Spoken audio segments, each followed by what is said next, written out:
Assalamualaikum warahmatullahi wabarakatuh. Halo teman-teman semuanya, semoga hari ini teman-teman sehat selalu ya. Kali ini saya mau mengajak teman-teman untuk menyimak sebuah tutorial mengenai bagaimana sih cara menggunakan analisis SWOT. Teman-teman, sebelum kita menggunakan bagaimana sih cara menggunakan analisis SWOT sendiri, kita harus mengetahui terlebih dahulu apa sih itu analisis SWOT.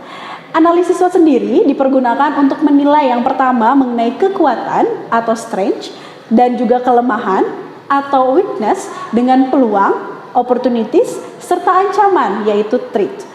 Teman-teman semua, analisis SWOT sendiri juga membandingkan antara dua faktor. Yang pertama ada faktor internal.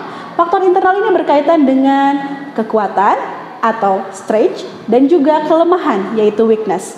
Yang kedua, ada yang namanya faktor eksternal, di mana faktor eksternal ini membandingkan mengenai peluang atau opportunities dengan ancaman, yaitu threat. Dalam tutorial kali ini, kita akan mengambil sebuah contoh mengenai analisis SWOT pada Balai Sawala. Teman-teman semuanya, pertama kita harus mengetahui terlebih dahulu apa saja sih faktor internal yang mempengaruhi. Seperti yang tadi sudah disampaikan, faktor internal sendiri berkaitan dengan kekuatan dan juga kelemahan. Sehingga kita harus mengetahui apa saja sih faktor internal ini yang mempengaruhi Balai Sawala. Yang pertama yang akan saya jelaskan yaitu mengenai kekuatan yang dimiliki oleh Balai Sawala. Yang pertama, kekuatan yang dimiliki yaitu tersedianya potensi wisata. Yang kedua, yaitu tersedianya sumber daya manusia untuk mengelola, yaitu para pemuda yang potensial menjadi Pokdarwis. Yang ketiga, yaitu berkaitan dengan lokasi wisata yang strategis. Dan yang terakhir, yaitu jaringan internet yang memadai. Selain kekuatan yang sudah disampaikan, terdapat kelemahan yang dimiliki oleh Desa Balai Sawala. Yang pertama, yaitu masih banyaknya sampah yang belum terkondisikan. Yang kedua, tempat parkir yang kurang memadai. Yang ketiga, yaitu fasilitas yang kurang memadai. Yang keempat, kurangnya pengembangan sumber daya manusia, yaitu pemuda yang berpotensi menjadi Pokdarwis. Dan yang terakhir, yang kelima, yaitu anggaran pengelolaan yang masih kurang.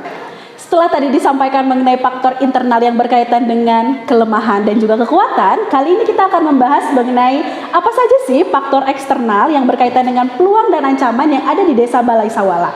Yang pertama mengenai peluang. Apa saja sih peluang yang ada di Desa Balai Sawala? Yang pertama mengenai daya serap tenaga kerja yang tinggi. Yang kedua, yaitu meningkatkan kunjungan wisata baik lokal maupun nasional. Dan yang ketiga, yaitu memperkenalkan produk UMKM setempat. Selain peluang, terjadi juga ada yang namanya ancaman. Lalu ancaman apa saja sih yang ada di Desa Balai Sawala ini? Nah, contohnya yang pertama itu adanya sampah dari pengunjung yang semakin banyak. Yang kedua, adanya persaingan dengan objek wisata lain. Yang ketiga, yaitu maraknya kejahatan.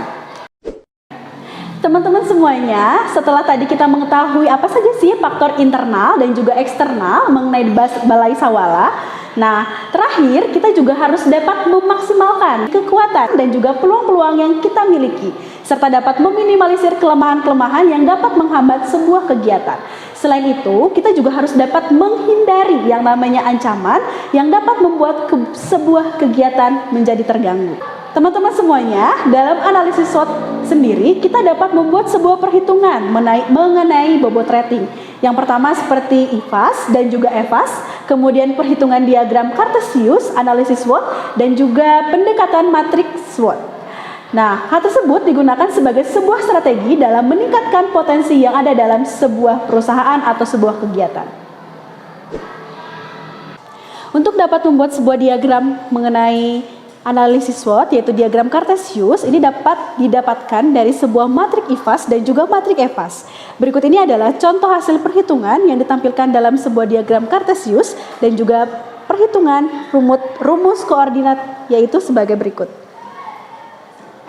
Pada grafik yang sudah ditampilkan di layar, koordinat menunjukkan bahwa Balai Sawala berada pada kuadran 1, yang berarti mendapatkan situasi yang menguntungkan di mana Balai Sawala memiliki peluang dan juga kekuatan untuk memanfaatkan peluang dalam eduwisata strategi yang harus diterapkan dalam kondisi ini. yaitu untuk mendukung kebijakan pertumbuhan yang agresif atau growth oriented strategy. Kemudian dihasilkan 4 alternatif strategis yang dapat diambil oleh Balai Sawala dalam mengelola eduwisata, yaitu sebagai berikut. Yang pertama yaitu strategi strange opportunities, di mana strategi strange opportunities ini dimasukkan kalimatnya ke dalam SO. Kondisi ini biasanya menjadi sebuah kondisi yang paling diharapkan oleh sebuah usaha, karena kelebihan dan kekuatan yang dimiliki oleh sebuah usaha dapat dipakai untuk memanfaatkan segala kesempatan yang ada. Sehingga sebuah perusahaan dapat memiliki keunggulan dan juga dapat bersaing dengan baik jika dibandingkan dengan usaha-usaha sejenisnya. Adapun contoh yang dapat kita ambil dari Balai Sawala diantaranya yaitu melakukan sebuah penyuluhan mengenai pengelolaan potensi wisata. Selain itu, membentuk POK Darwis di mana akan lebih mudah untuk mengembangkan potensi sumber daya manusia yang ada. Selain itu, membuat rancangan proposal sponsor kepada investor untuk membantu mengembangkan wisata yang belum diperhatikan oleh pemerintah. Dan yang terakhir yaitu melakukan promosi lewat sosial media. Adapun contoh untuk Balai Sawala dari strategi yang kedua ini diantaranya yaitu melakukan pelatihan dan juga pendampingan pengelolaan sampah dalam mendukung wisata dalam menyediakan tempat sampah. Yang selanjutnya yaitu melakukan penambahan kapasitas ruang parkir dengan fasilitas pendukung lainnya seperti manajemen parkir melalui pembatasan durasi parkir dan juga tarif parkir. Alternatif lain yang dapat digunakan diantaranya yaitu penyediaan angkutan umum wisata. Selain itu, melakukan pengawasan dan juga pemeliharaan fasilitas-fasilitas yang telah disediakan di lokasi objek wisata dan melakukan penyuluhan akan pentingnya peranan POK Darwis dalam dunia wisata untuk membantu merancang program kerja dari POK Darwis. Yang terakhir yaitu merancang dan juga mengajukan proposal sponsorship kepada berbagai mitra terkait dengan CSR. Yang ketiga yaitu strategi strength trade, di mana strategi ini dapat dimasukkan ke dalam kolom ST. Strategi ini menggunakan kekuatan yang dimiliki oleh sebuah kegiatan usaha untuk dapat mengatasi ancaman yang ada. Di Balai Sawala sendiri, strategi strength and trade diantaranya yaitu melakukan pelatihan dan juga pendampingan kepada masyarakat dalam rangka menyiapkan tenaga kerja yang handal. Selain itu, melakukan pembenahan fasilitas dan juga kebersihan wisata yang ada di Balai Sawala. Dan yang terakhir yaitu melakukan promosi di media sosial dan membuat event dalam rangka menarik perhatian dan juga minat pengunjung. Yang keempat yaitu strategi weakness and threat, di mana strategi ini dimasukkan ke dalam kolom WT.